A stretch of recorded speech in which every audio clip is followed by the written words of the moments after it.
La morada del lamento. Las ánimas son el alma de una persona muerta, un concepto que varía según la cultura y la religión.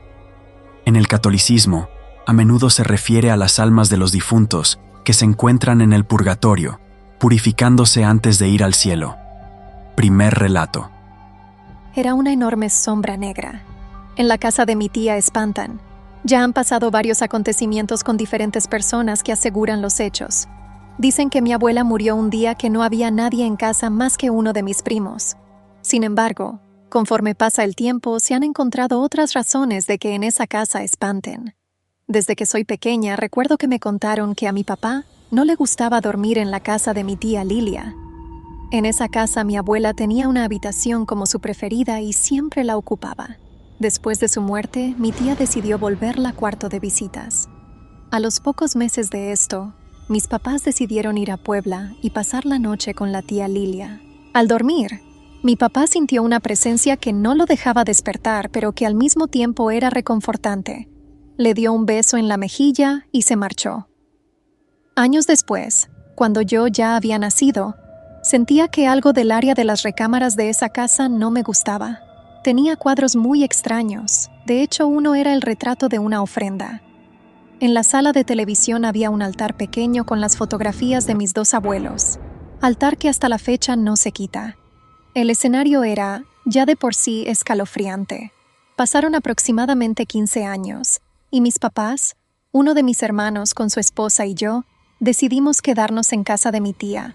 Mi cuñada no sabía sobre estas historias porque era muy miedosa, y ya no había ocurrido ningún acontecimiento de este tipo.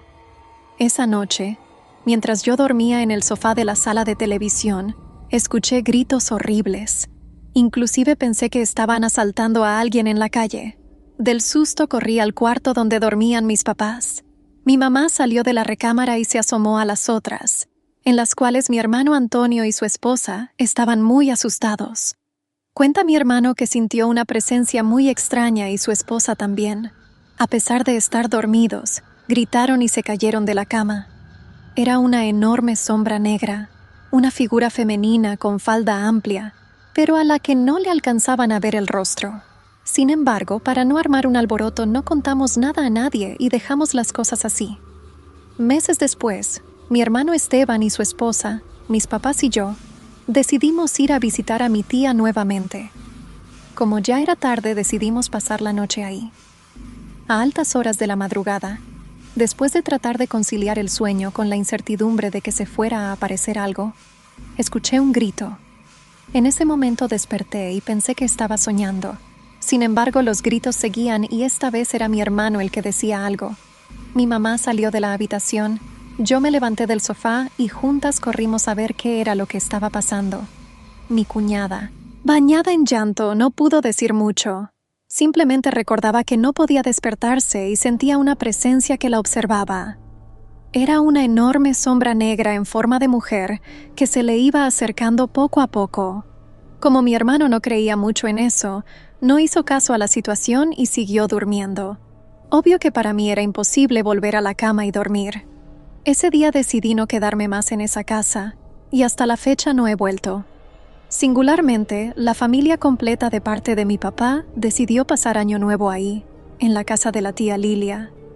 Mi tía Alejandra y mi tío Humberto pasaron la noche ahí, pero nosotros decidimos quedarnos en otro lado. Al siguiente día, después de la cena, mi tío Humberto empezó a contar lo que le había pasado la noche anterior. En la misma recámara donde habían pasado todas estas cosas, una presencia no lo dejó dormir. La misma sombra negra se le acercó, y por más que trataba de volver a conciliar el sueño, la visión aparecía. Fue entonces cuando mi tía confesó que le sucedían cosas extrañas en su casa. Inclusive algunos adornos se movían de su lugar y aparecían en la cocina. Pasó tiempo y empezaron a hacer excavaciones en un parque al lado de esta casa. Un día, una arquitecta llegó tocando la puerta para hacerle unas preguntas a mi tía.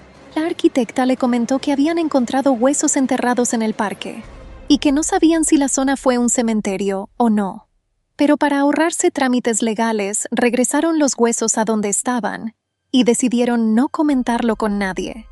Hasta la fecha, el porqué de todos estos acontecimientos es una incógnita. Lo gracioso es que a casi todos a quienes les ha pasado algo no son de la familia directa, sino sus esposos y esposas. Pero siempre surge la duda de saber por qué hay algo o alguien que se aparece manifestándose de diversas formas. La morada del lamento. Segundo relato. Cuando volteé, esta persona ya no se encontraba. Hace como 3 años me había peleado muy fuerte con una amiga que también fue mi novia. Y bueno, llevábamos casi 1 año y medio sin hablarnos. Era muy feo lo que sucedía porque si nos veíamos y pasábamos frente a frente, no nos saludábamos ni nada. Y como que yo siempre le quería llamar por teléfono e intentar arreglar las cosas porque me había dolido mucho ya no tener esa comunicación tan fuerte de la que gozábamos antes, y que esa amistad se hubiera perdido. Un miércoles soñé que me arreglaba con mi amiga, y bueno, me levanté medio raro y se lo comenté a un amigo. El siguiente miércoles soñé lo mismo, y se me hacía muy raro que haya soñado lo mismo en 2 semanas. Se lo volví a platicar a mi amigo, y él me dijo que Dios me estaba intentando decir algo. El próximo miércoles tuve que ir a arreglar unos papeles del ejército.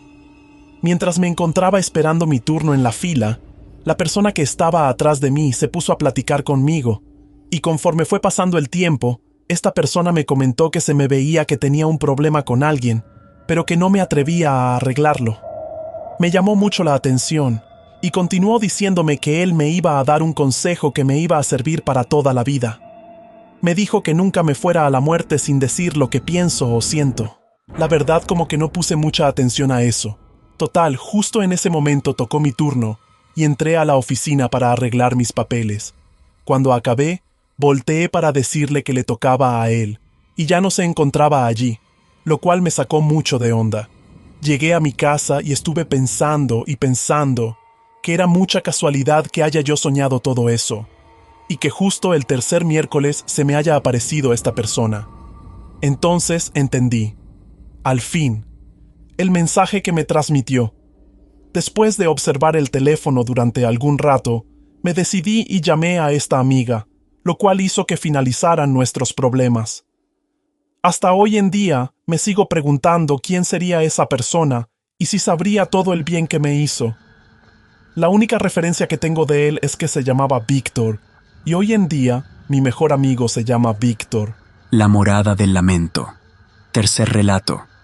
La última vez que lo vi, me armé de valor y le pregunté qué quería. Esta historia me la contó Estela Pinto B., vecina. Un día en la noche estaba dormida, pero entre mis sueños tuve una extraña sensación. Inmediatamente me desperté y ¿qué crees? Que vi que una persona estaba en mi tocador como peinándose. Y estando recostada, me dije, ¿será Ricardo? Mi hijo. ¿Pero por qué estará peinándose a estas horas? Entonces le grité, pero no me contestó. Lo único que hizo fue salirse del cuarto, y clarito vi cómo la cortina se movió cuando él salió. Entonces, lo que hice fue levantarme porque pensé, si no es Ricardo, entonces, ¿quién es? No vaya a ser un ladrón, y yo aquí muy quitada de la pena. Ya después fui hacia el otro cuarto, y mi hijo estaba bien. Fui a revisar los demás cuartos, y no vi a nadie. Ya en la mañana les comenté a mis hijos lo que me había pasado, y Araceli, mi hija, me preguntó que si la persona que yo había visto era alta, y si tenía una playera blanca y rota de una manga. Y en efecto, esa era la persona que vi. Entonces le pregunté que si ella ya la había visto, y me dijo que sí, y que ya la había asustado varias veces. Lo curioso es que nada más a ella y a mí se nos aparece y no sabemos qué hacer, pues es tan impresionante. No cuando la ves, sino ya después de que reaccionas, es cuando más te asustas y sientes un escalofrío que no te puedes imaginar. Mi vecina y una amiga, 2 personas que no se conocen, cuentan que pueden ver a los muertos en sus sueños o adivinar algún suceso por pasar. Es más, solo ellas, estando despiertas, pueden ver a otras personas que nadie más ve.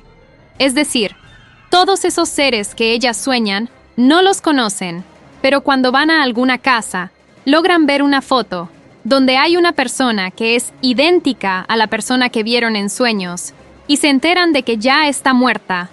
La vecina todavía no acepta lo que le pasa y siente mucho miedo cuando se le presentan estos hechos. Pero para la amiga ya es parte de su vida, porque le pasa desde muy chica, aunque no deja de sentir algún temor. Muchas gracias por escuchar. Suscríbase y comparta.